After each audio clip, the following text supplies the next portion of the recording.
Majority of Democrats believe Trump impeachment proceedings will fail. President will complete first term, according to a new poll. And I believe the number is something like 74% of Democrats believe it will fail. Now, this poll was conducted, I believe, on the 8th to the 9th.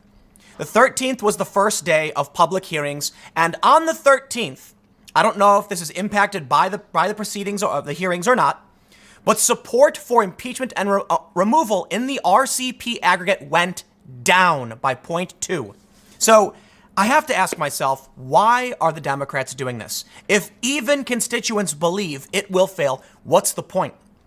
Right now, as I'm recording this, they are hearing the testimony of Marie Yovanovitch, the former ambassador to Ukraine, who had literally nothing to do with the phone call, who didn't even know about it until it was public, who didn't coordinate any of these meetings, and didn't have anything to do with withholding aid. So why is she testifying? She is not a material fact witness in any way. And in fact, for the most part, she was talking about her feelings about being fired. Devin Nunes said this is an issue for the HR committee, not the intelligence committee. So why do all of it? I can't tell you, but I can tell you this. People don't care. Ratings for the impeachment hearing on the 13th were down 32% from the Comey hearing. Now, I know you can, maybe it's a pointless comparison, but at least that's what the media is saying. That the ratings, not that great. And one of the big problems that Democrats have is that the impeachment hearings are boring. Now, of course, Jimmy Kimmell came out and other leftists and comedians were like, you're mad that a procedural hearing is boring? Yes, it's boring because we are learning nothing from no one. Nothing. In fact, the only thing I think we're actually getting out of this is that there's a potential reason to believe there is corruption in the Ukraine that needs to be investigated. The other day I brought it up, that even George Kent said it would probably make sense to look into the corruption of Burisma. And now we have questions being posed by the Republican counsel about whether or not Trump was justified in believing Ukrainians were out to get him. If Trump believed that, and a story in 2017 said they did this, perhaps it makes sense then to request an investigation into what's really happening. Are we learning anything about any impeachable offense? No, and the goalposts keep moving. So I take you now to the story of the day. The Democrats, they don't think anything's going to come of this. And the prediction markets, the people who bet money on this, are even saying Trump will complete his first term. Although people are betting Trump's going to be impeached, I think that's actually a fair bet. Impeached does not mean removed. It just means that they're going to impeach and then it'll go to trial. So yeah, the Democrats control the House. It'll likely happen. But let's get started with a story from Newsweek to learn what this poll is saying and what it could possibly be suggesting. Before we get started, head over to timcast.com/donate if you'd like to support my work. That's a PayPal option, a crypto option, a physical address. But of course, the best thing you can do, share this video. I'm competing with all of these news outlets that want to tell you about bombshell, bombshell, bombshell. There was no bombshell yesterday.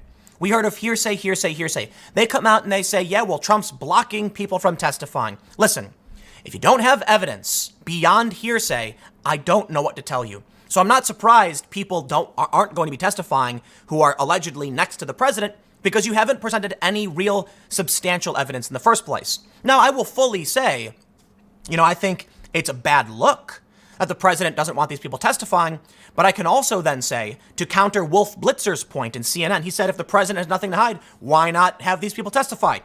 Good point, CNN. Good point, Wolf Blitzer. If that's the case, why not have Hunter Biden and Joe Biden testify about what happened with Burisma? They got nothing to hide. They can testify, right? You see the inherent problem? If Adam Schiff is going to block the Bidens from testifying, why shouldn't Trump block his people from testifying? It is a game. It is politics. And people already made up their mind. But in the end, the Democrats don't think it's going anywhere. So with that being said, you can now see why I'm pushing back on CNN and competing with them. If you think I make sense and my points are correct, then please share the video. It helps support my work. Let's read from Newsweek. As the public hearings on impeachment proceedings continue against President Donald J. Trump, voters are reasonably sure the president will stay in office throughout his first term, according to a poll conducted by The Hill and Harris-X. This is great. Of those polled, 73% said that Trump would likely finish out his first term, while 14% said it was unlikely. 13% of those surveyed weren't sure. There was an increase in the number of Democrats who said Trump will likely stay until the end of his first elected term, with 56% responding positively. a 7% increase since an identical poll taken in October 2019. Democrats who said Trump would be unable to complete his term dropped by 10 points, with 25% responding in the negative. Some Democrats were unsure, with 19% responding as such. So I'll clarify. The number I cited originally, where I said 74, it's actually 73, and that's all voters. But get this. From the past poll, right, in October, to today, when we're having the second hearing, the people who believe that Trump would be unable to complete his term dropped by 10 points. These are Democrats. I got to tell you, I can only imagine this means there are a lot of Democrats watching what's happening and saying, there's nothing here. Literally nothing. In the end, what we're hearing about is a policy dispute between unelected officials, bureaucrats, and the president who, look, man, even if the president's foreign policy is the stupidest foreign policy ever, he was elected to enact his ideas. But I will say this. One of the most frustrating things, if you've ever managed a team or an office, you know that periodically you have a vision. You say, I know what we need to do. I want to take this risk and we're going to implement plan ABC. We go from A to B to C. And then all of a sudden you have people in your office saying, no, that makes no sense. I don't want to do that. Listen, you weren't hired to set the plan. The president was. You might not understand his plan. Okay, that doesn't mean you get to undermine him. More importantly, I do not think Trump has a good plan, in my opinion, but it doesn't matter. Trump got elected.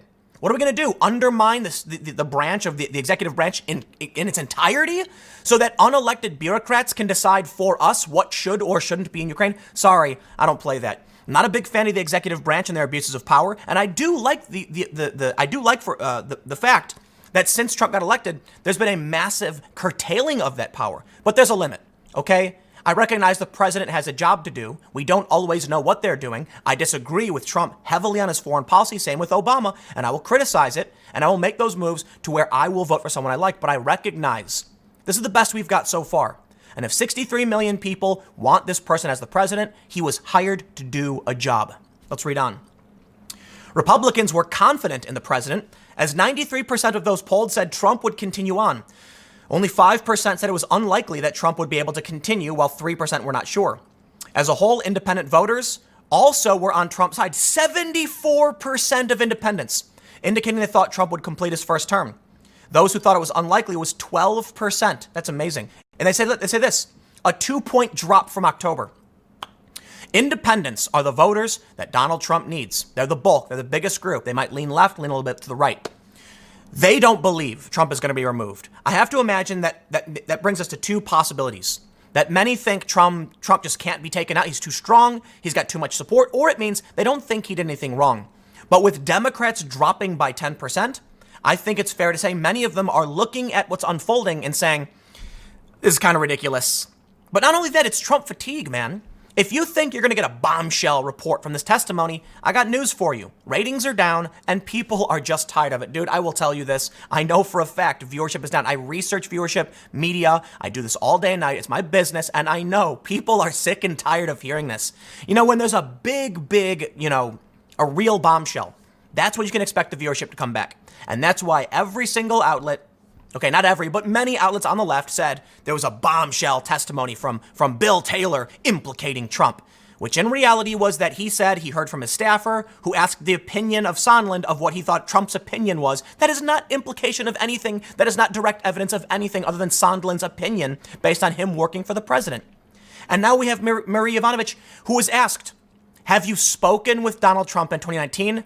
No. You gotta be kidding me. What? We are literally wasting time.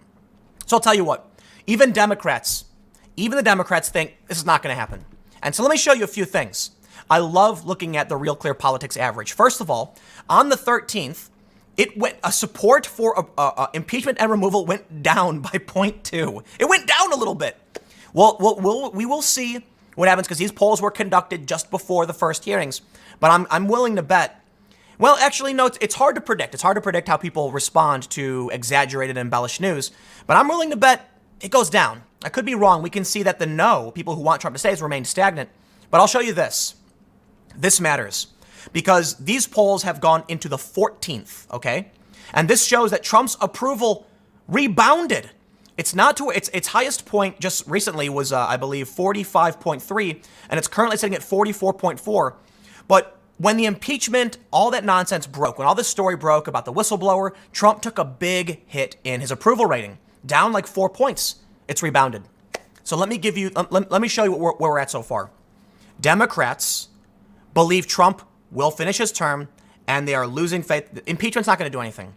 Not only that, Trump's approval rating has started going back up. I think once people realized what was going on with the call, and it's the fact that Trump may just be, tactless, but he didn't really do anything illegal, just kind of tactless. They were like, oh, okay, this is ridiculous. And now the people testifying are third, fourth, fifth hand, and the media is lying. And that could be another big factor, that when people finally realize, when they read the news, like, wait a minute, I thought you said bombshell report. Now they're saying there's no evidence. Like even NBC said no bombshell, but these leftist outlets, these activist outlets are saying it's the big bombshell. Sorry. Rasmussen, of course, has Trump with a +1 spread, a 50% approval rating. That's Rasmussen. I will say they were the most accurate when it came to 2016, but they were off in 2018. We'll see what happens. But you know what? Let's take a step forward and see what the prediction markets say, because even PredictIt has a 95% chance that Trump will be the president by the end of 2019. There's a 78% chance he will be impeached in his first term, and a 43% chance he will be impeached by the end of 2019. So that's interesting. 77% believe Trump will complete his first term. I look at these numbers and I think, when people put money where their mouth is, it's much better than whether or not they're going to claim to support something or not. But this brings me to the bigger problem today. Democrats' problem breaking through on impeachment. Axios reports opening day of the impeachment hearings hardly hit blockbuster status, generating middling viewer interest compared with other Trump-era political hearings.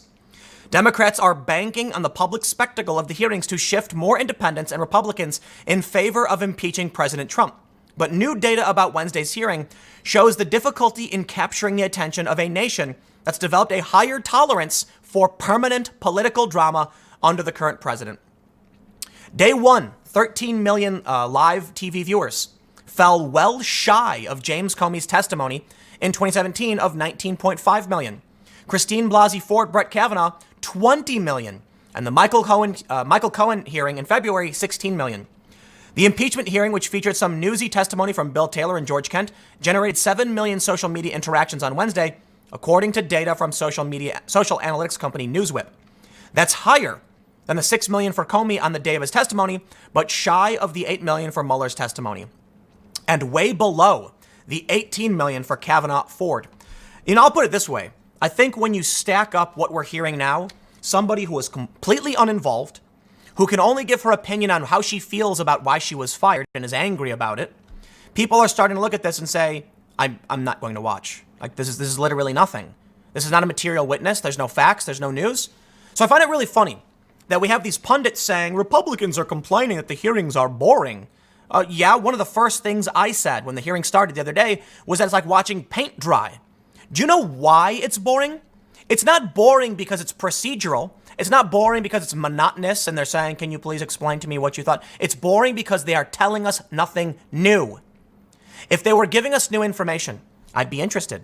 If they said, I previously never told anyone this but X, I'd be like, whoa, now we're getting somewhere. But no. They are rehashing what we already know. They're asking the same questions. Nothing new is coming of this. And that's probably why Democrats think, you know what? Trump's going to win. I'm sure they thought that Trump would be impeached up until they saw what the Democrats had to offer and probably said, wow, there's literally nothing here. They say, Axios reports, while the other events were confined to a single day of viewing, the public impeachment hearings will play out over many days. It's unclear whether that could scatter viewership or build interest over time. I have to say, my opinion, ratings are going to drop. Well, it'll be interesting to see what the ratings are for the hearing today, but I think they're going to drop. They say a number of factors may be working to suppress viewer interest. The outcome of the impeachment saga appears predictable and predetermined. The Democrat-led House will impeach, and the Republican-led Senate will acquit. Yep, we all know it. It's a waste of It's a waste of everyone's time. The testimonies are largely known ahead of time. Exactly. Witnesses have already been deposed. Media echo chambers mean there are few facts and narratives agreed upon by the left and the right. The witnesses weren't household names until last month, making them unfamiliar and less interesting. Americans could be experiencing hearing fatigue after sitting through the day-long slog for other high-profile Trump-era testimonies. The daytime airing prevents many potential viewers from being able to tune in. While the public hearings may be Democrats' best chance to shift the status quo, 81% of voters say their opinions about impeachment are mostly met. But now I got the big bombshell for you. They claimed first quid pro quo. Now they're saying bribery. They keep changing the goalposts. They keep moving the goalposts. They said Donald Trump was suspending aid as extortion. They then said that Donald Trump wanted them to publicly announce an investigation. Then they said it was about predicating the investigation on having a meeting. If they wanted to meet with Trump, they had to agree to these things. Well, let me tell you a few things. The meetings, I think it was Pence who met in Poland. I'm not sure. But none of this stuff was fulfilled. The aid was released. There was no announcement of an investigation. And here's the best part. Donald Trump released the transcript. The first call between Trump and Ukrainian leader show president offering him White House visit, no strings attached, and no mention of Biden probe or military aid money. That's right. Donald Trump released the first phone call. It was very short. It was apparently just after President Zelensky was elected. And Trump said, when you're ready, I'd like to invite you to the White House. Now, look, it's possible that Trump said that, and the assumption was, now that he's all excited, here's what the left will argue. Trump said, I'll invite you to the White House. Zelensky gets all excited because he knows what the U.S. can offer because of that vast power disparity. And then when Zelensky comes crawling back saying, let's come to the White House, Trump goes, what about that investigation? But I think it's fair to say, I'm not going to assume the motives of what we think Trump may or may not do. And I tell you why I do this. While I may do it sometimes in my opinion segments, when it comes to the bigger stuff, I try to avoid this. And I'm not perfect. Maybe I'm getting it wrong. But I think the challenge is that the left has an extremely negative view of the president. The right has a positive view of the president. So naturally, those assumptions are going to play in what they think Trump's motives are. If Trump says come to the White House, I'm not going to assert he did or didn't want to do anything or there was an ulterior motive. I don't know. Maybe. It's possible. But you can't make a statement of fact based on nothing. So in the end, here's what we can say. The argument that Trump was trying to leverage the investigation so they could get a meeting is likely predicated on a falsehood, considering Trump offered a White House visit, no strings attached. I think it is a stretch to say Trump would tell them, come to the White House, and then a month later be like, aha, that invite, I'm taking it back. You got to do something for me now. I just don't see that. It does not seem likely. It does seem like Ukraine is they were saying something to the president, like, tell people about how good our food is and our culture is rich. And Trump's like, yeah, I get it, Well, and they ask for Trump to come to Ukraine and says Trump, and they asked Trump to come to Ukraine and Trump said, maybe we'll send a representative. And it seemed like a very boring, typical call. Now, of course, the left is arguing that's not a transcript either. It's just a rough transcript, omitting details. They're saying, I thought Trump outlined corruption. He wanted to investigate corruption. He didn't say any of that. Look, man, I don't know what to tell you.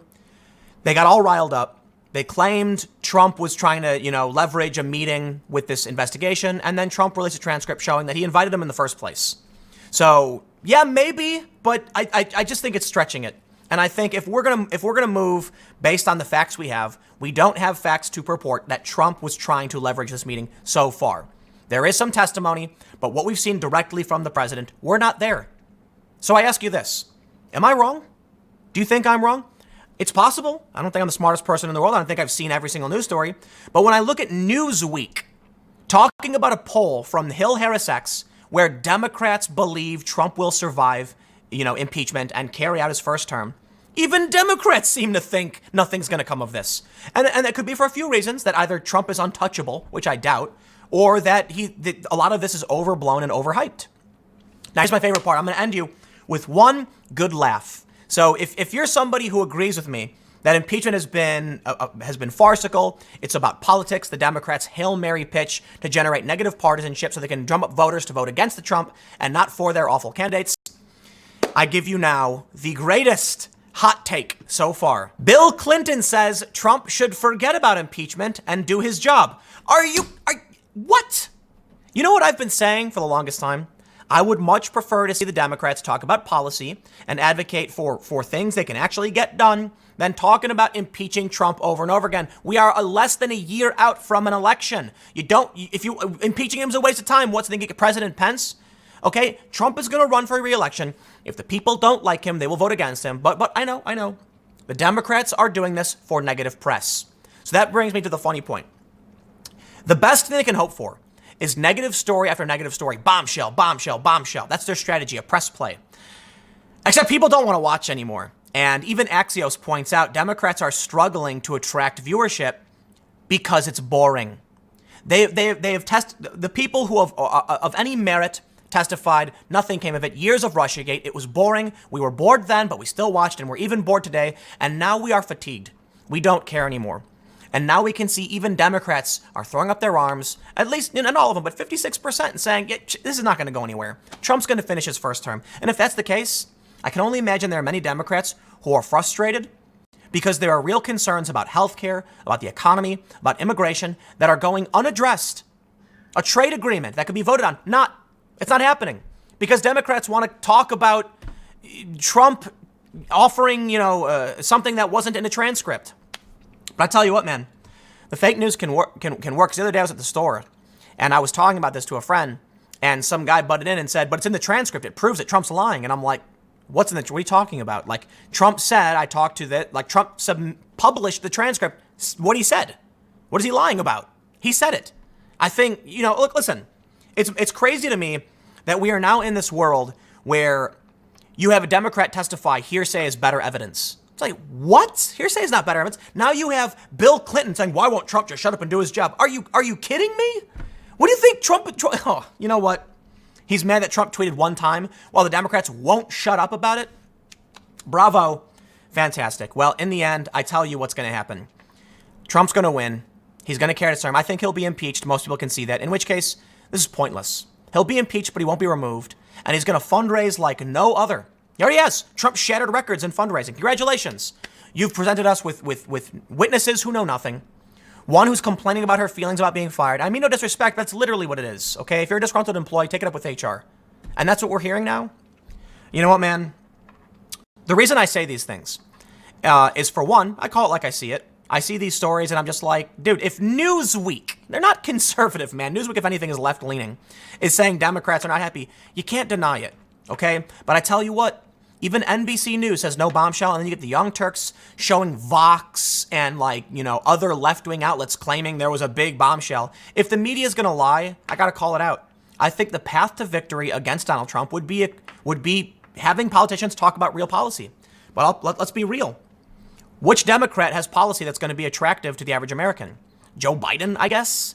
Because in the end, here's what we have. The Democrats know that their 2020 candidates, the people leading the pack and leading the party, are duds. What are they going to do? Instead of voting for them, they need you to vote against Trump. That's the plan. And that's how they'll win. I don't know if they will, but maybe. You'd be a fool to underestimate the play. Because even though nobody's really watching this, it may still work. They've been relentless on this.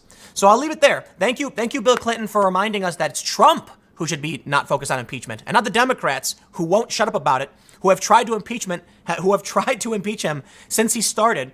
And I will say one funny point. In the hearing today, I think it was Nunes who commented that there are people on this committee who voted to impeach Trump even before the whistleblower came out and any of this information or inquiry even happened. Okay, so we know what the end result is. We know what they want. It's not for anything legitimate. They're making excuses. You don't got to like the president to recognize that the Democrats are playing politics. Next segment will be coming up at 6 p.m. youtube.com/TimCastNews. Thanks for hanging out. I will see you all there.